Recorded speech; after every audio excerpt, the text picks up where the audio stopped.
Welcome to day 170 of our one-year Bible reading plan. Today we'll read Psalms chapters 78 through 80. Before you begin, remember that it helps to establish a daily reading time.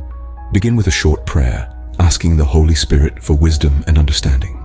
Always read for understanding and to hear from God, not just to finish today's reading. Please like, subscribe, and share this video to bless someone else. Now, let's begin. Psalms chapter 78. Verse 1. My people, hear my teaching, listen to the words of my mouth. I will open my mouth with a parable. I will utter hidden things, things from of old, things we have heard and known, things our ancestors have told us. We will not hide them from their descendants. We will tell the next generation the praiseworthy deeds of the Lord, his power, and the wonders he has done. He decreed statutes for Jacob and established the law in Israel, which he commanded our ancestors to teach their children, so the next generation would know them, even the children yet to be born, and they in turn would tell their children. Then they would put their trust in God and would not forget his deeds, but would keep his commands. They would not be like their ancestors, a stubborn and rebellious generation, whose hearts were not loyal to God, whose spirits were not faithful to him. The men of Ephraim, though armed with bows, turned back on the day of battle. Verse 10. They did not keep God's covenant and refused to live by his law. They forgot what he had done, the wonders he had shown them. He did miracles in the sight of their ancestors in the land of Egypt, in the region of Zoan. He divided the sea and led them through. He made the water stand up like a wall. He guided them with the cloud by day and with light from the fire all night. He split the rocks in the wilderness and gave them water as abundant as the seas. He brought streams out of a rocky crag and made water flow down like rivers. But they continued to sin against him, rebelling in the wilderness against the Most High. They willfully put God to the test by demanding the food they craved. They spoke against God. They said, "Can God really spread a table in the wilderness?" Verse 20. True, he struck the rock and water gushed out. Streams flowed abundantly. But can he also give us bread? Can he supply meat for his people? When the Lord heard them, he was furious. His fire broke out against Jacob, and his wrath rose against Israel, for they did not believe in God or trust in his deliverance. Yet he gave a command to the skies above and opened the doors of the heavens. He rained down manna for the people to eat. He gave them the grain of heaven. Human beings ate the bread of angels. He sent them all the food they could eat. He let loose the east wind from the heavens, and by his power made the south wind blow. He rained meat down on them like dust, birds like sand on the seashore. He made them come down inside their camp, all around their tents. They ate till they were gorged. He had given them what they craved.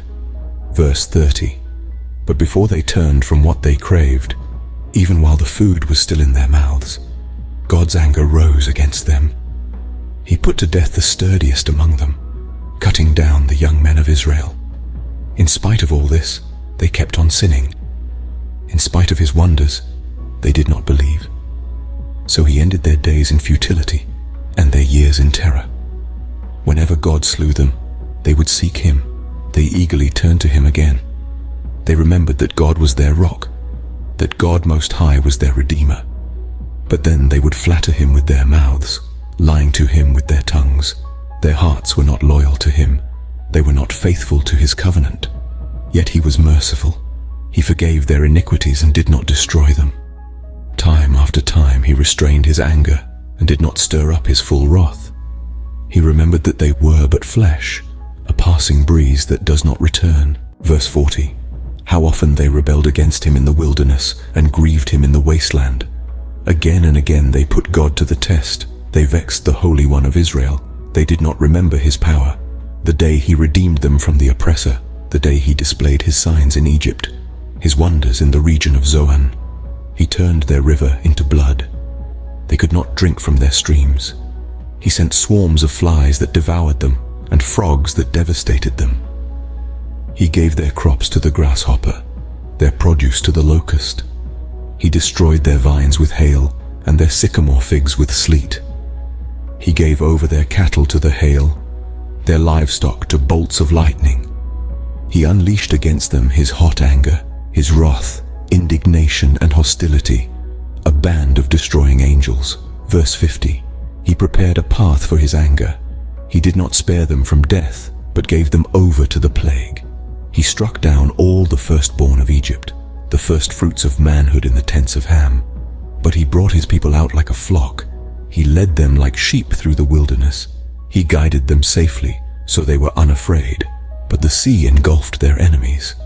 And so he brought them to the border of his holy land, to the hill country his right hand had taken.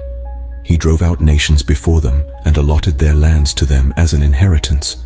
He settled the tribes of Israel in their homes. But they put God to the test and rebelled against the Most High. They did not keep his statutes.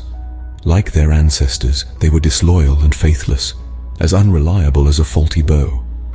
They angered him with their high places. They aroused his jealousy with their idols. When God heard them, he was furious. He rejected Israel completely. Verse 60. He abandoned the tabernacle of Shiloh, the tent he had set up among humans. He sent the ark of his might into captivity, his splendor into the hands of the enemy. He gave his people over to the sword. He was furious with his inheritance. Fire consumed their young men, and their young women had no wedding songs. Their priests were put to the sword, and their widows could not weep. Then the Lord awoke as from sleep, as a warrior wakes from the stupor of wine. He beat back his enemies. He put them to everlasting shame. Then he rejected the tents of Joseph. He did not choose the tribe of Ephraim, but he chose the tribe of Judah, Mount Zion, which he loved. He built his sanctuary like the heights, like the earth that he established forever. Verse 70. He chose David his servant and took him from the sheep pens. From tending the sheep he brought him to be the shepherd of his people, Jacob, of Israel his inheritance. And David shepherded them with integrity of heart. With skillful hands he led them. Psalms chapter 79, verse 1. O God, the nations have invaded your inheritance. They have defiled your holy temple. They have reduced Jerusalem to rubble. They have left the dead bodies of your servants as food for the birds of the sky, the flesh of your own people for the animals of the wild. They have poured out blood like water all around Jerusalem, and there is no one to bury the dead. We are objects of contempt to our neighbors, of scorn and derision to those around us. How long, Lord? Will you be angry forever? How long will your jealousy burn like fire? Pour out your wrath on the nations that do not acknowledge you, on the kingdoms that do not call on your name. For they have devoured Jacob and devastated his homeland. Do not hold against us the sins of past generations. May your mercy come quickly to meet us, for we are in desperate need. Help us, God our Savior, for the glory of your name. Deliver us and forgive our sins for your name's sake. Verse 10. Why should the nations say, where is their God? Before our eyes, make known among the nations that you avenge the outpoured blood of your servants. May the groans of the prisoners come before you. With your strong arm preserve those condemned to die. Pay back into the laps of our neighbors 7 times the contempt they have hurled at you, Lord. Then we, your people, the sheep of your pasture, will praise you forever. From generation to generation we will proclaim your praise. Psalms chapter 80, verse 1. Hear us, shepherd of Israel, you who lead Joseph like a flock. You who sit enthroned between the cherubim, shine forth before Ephraim, Benjamin, and Manasseh. Awaken your might, come and save us. Restore us, O God, make your face shine on us that we may be saved. How long, Lord God Almighty, will your anger smolder against the prayers of your people? You have fed them with the bread of tears. You have made them drink tears by the bowlful. You have made us an object of derision to our neighbors, and our enemies mock us. Restore us, God Almighty. Make your face shine on us that we may be saved. You transplanted a vine from Egypt. You drove out the nations and planted it. You cleared the ground for it, and it took root and filled the land. Verse 10. The mountains were covered with its shade, the mighty cedars with its branches. Its branches reached as far as the sea, its shoots as far as the river. Why have you broken down its walls so that all who pass by pick its grapes? Boars from the forest ravage it, and insects from the fields feed on it. Return to us, God Almighty. Look down from heaven and see. Watch over this vine, the root your right hand has planted, the son you have raised up for yourself. Your vine is cut down, It is burned with fire. At your rebuke your people perish. Let your hand rest on the man at your right hand, the Son of Man you have raised up for yourself. Then we will not turn away from you. Revive us, and we will call on your name. Restore us, Lord God Almighty. Make your face shine on us, that we may be saved. This concludes Psalms chapter 78 through 80 for day 170. We hope you are enjoying these daily videos. Remember to check the description box for links and resources. Thank you for watching. Please like, share, and subscribe.